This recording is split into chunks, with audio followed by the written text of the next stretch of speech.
आज का जो अपना प्रैक्टिकल है वो है RL circuit only. RL circuit वो भी श्रेणी करना, उसके अभिलक्षणों की जांच अपन करेंगे। हमने क्या किया, एक चौक है, ये आपका लैंप है, इसको रेजिस्टेंस की बातें काम में लिया। तो लैंप और चौक ये कोयल है, आपका इंडक्टिव सर्किट है, ये इंडक्टिव सर्किट है, वो रेजिस्टिव सर्किट है। ठीक है, इन दोनों को हमने क्या किया, सीरीज में जोड़ दिया, है ना। सीरीज में जोड़ के हमने कॉस फाई मीटर लगा दिया, जिसको हम पावर फैक्टर मीटर भी कहते हैं। ठीक है, यहाँ हमने एक डिजिटल वोल्ट मीटर लगा दिया, ये अपने आप में एक मीटर भी, इसी कनेक्शन आपने पूरी बातें कर दी। ठीक है, अब अपन क्या कर रहे हैं, इसका अभिलक्षणों की जांच कर रहे हैं। सबसे पहले वोल्ट मीटर की सहायता से हम जो है इंडक्टिव सर्किट में कितने वोल्टेज ड्रॉप हो रहे हैं वो, रजिस्टिव सर्किट में कितने वोल्टेज ड्रॉप हो रहे हैं वो, और कुल वोल्टेज कितने हैं ये अपने को मालूम होना चाहिए। कुल वोल्टेज तो आपका वोल्टमीटर बता रहा है।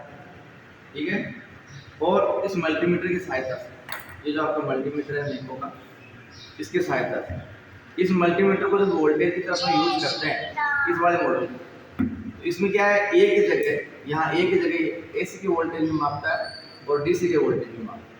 समझ में आ रही ना। तो इस बटन पे ले लिया वोल्टेज वाले पे, एक प्रोब जो अपन ने कॉमन पे लगा दी और एक जो वोल्टेज रेजिस्टेंस वगैरह नापते हैं वहाँ पर लगा दी। ठीक है, अब देखो इसमें क्या किया अपन ने, यहाँ पे ये शो कर रहा है डीसी, सबसे पहले डीसी वोल्टेज शो करेगा। अपन प्रैक्टिकल कर रहे हैं एसी पे, तो अपन क्या करेंगे, सबसे पहले फंक्शन की दबाएंगे। फंक्शन की दबाएंगे तो देखो हमने यहाँ एसी वोल्टेज आ गया। जब एसी वोल्टेज अपन ने चेक किए, अब इस प्रकार से हम जो है सावधानी पूर्वक पहले सबसे पहले इंडक्टिव सर्किट जो आपका कोयल है इसके सापेक्ष वोल्टेज माप लेंगे। तो 152.7 आ गया। ठीक है, इसी प्रकार से अपन जो है रजिस्टिव सर्किट के पैरेलल वोल्टेज माप लेंगे।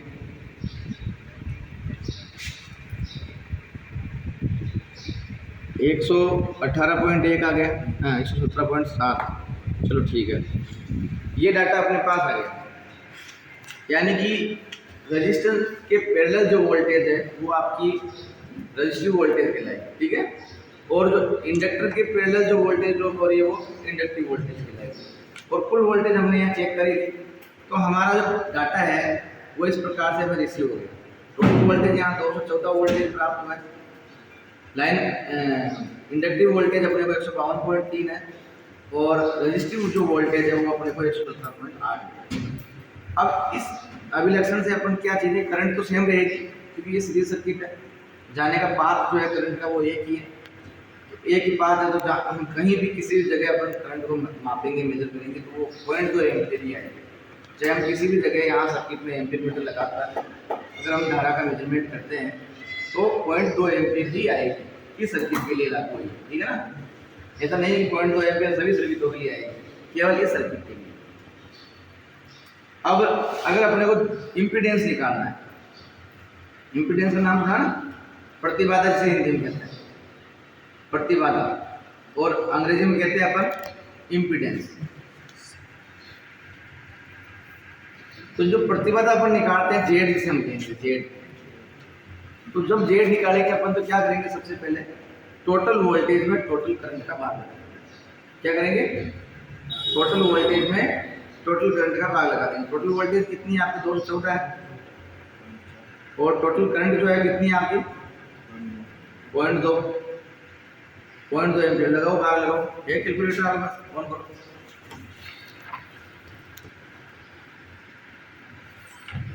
214.2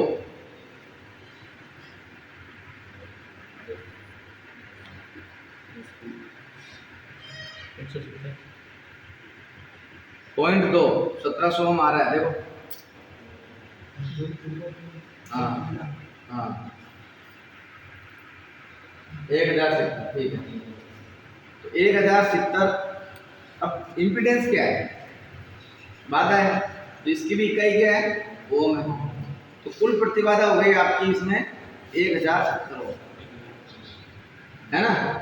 कुल प्रतिबाधा हो गई 1070। अब अपने को निकालना है एक्सेल। एक्सेल का नाम सुना है ना, एक्सेल का एक फॉर्मूला होता है 2 पाई FL। अगर आपके पास फ्रीक्वेंसी और इंडक्टेंस का मान है, कोई किसी ने इंडक्टेंस का मान दे दिया, फ्रीक्वेंसी है तो आप एक्सेल निकाल सकते हो। ये तो एक तरीका हुआ। दूसरा तरीका है एक्सेल बराबर जो उस एक्सेल पे वोल्टेज ड्रॉप हो रही है, यानी VL बटे I। ये भी एक तरीका है जो एक्सेल निकालने का। तो यहाँ पर एक्सेल निकालने के लिए अपन क्या करेंगे, इसकी टोटल वोल्टेज नहीं लेंगे, इसके पैरेलल कितनी वोल्टेज ड्रॉप हो रही है वो लेंगे। कितनी हो रही है इसके पैरेलल वोल्टेज ड्रॉप, कितनी हो रही है 152.3 भाजक 0.2 की धारा सेम है। लगाओ भाग लगाओ इसमें, हाँ 152.3।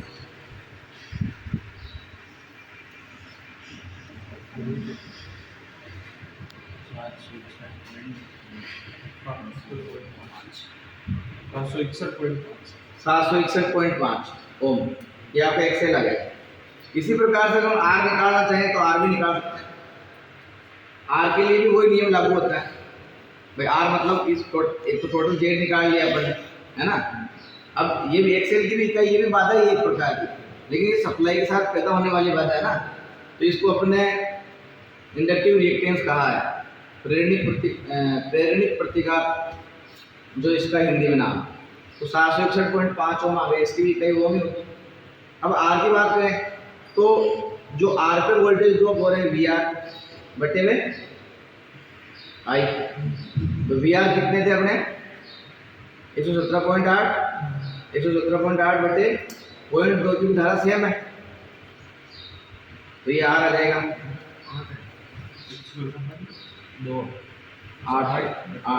117.8।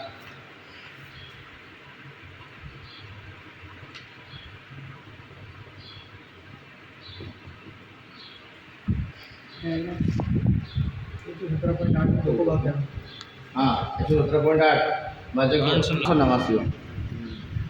589 ओम आ गया। इस प्रकार से अपन ने आर भी निकाल लिया, एक्सेल भी निकाल लिया और जेड भी निकाल लिया ना।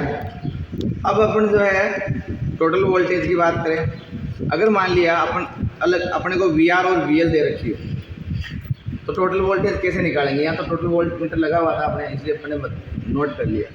अगर नहीं लगा हो तो कैसे, VR और VL दे रखा हो तो कैसे मेजरमेंट करेंगे। हमने ऑर्डिनरी जो DC सर्किट थे, ऑर्डिनरी DC सर्किटों में अपन ने क्या पढ़ा था, ठीक है ना। ऑर्डिनरी DC सर्किटों में अपन ने क्या पढ़ा था भाई, कि कोई भी जो है रेजिस्टेंस हो चाहे कुछ भी हो, उसके जो पैरेलल वोल्टेज हैं वो सारे क्या हो जाएंगे, जुड़ जाएंगे। यानी कि V1 और V2 है जुड़कर V टोटल बन जाएगा। ऐसा ही था ना, ऐसा ही पढ़ा था अपन ने, इसी प्रकार से पढ़ा था सीरीज में। लेकिन यहाँ पर जब हम AC सर्किट की बात करते हैं तो यहाँ पर ये नियम लागू नहीं होता है, ये नियम लागू नहीं होगा। यहाँ पर AC सीरीज सर्किट की बात करते हैं तब। यहाँ अगर मैं मान लो जोड़ता हूँ, एक बार आपके तरीके से करके देख लेते हैं, VL प्लस VR करके देख लेते हैं।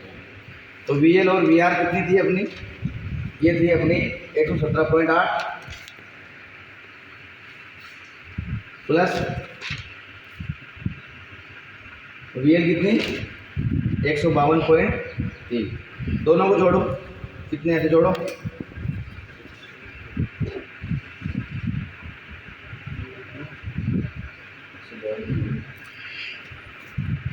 एक 117.8 प्लस 152.3